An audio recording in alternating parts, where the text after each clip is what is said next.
Your character is your real identity. Money and fame are temporary.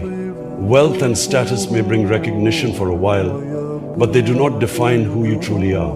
What remains in people's hearts, and more importantly in the sight of Allah, is your honesty, kindness and integrity.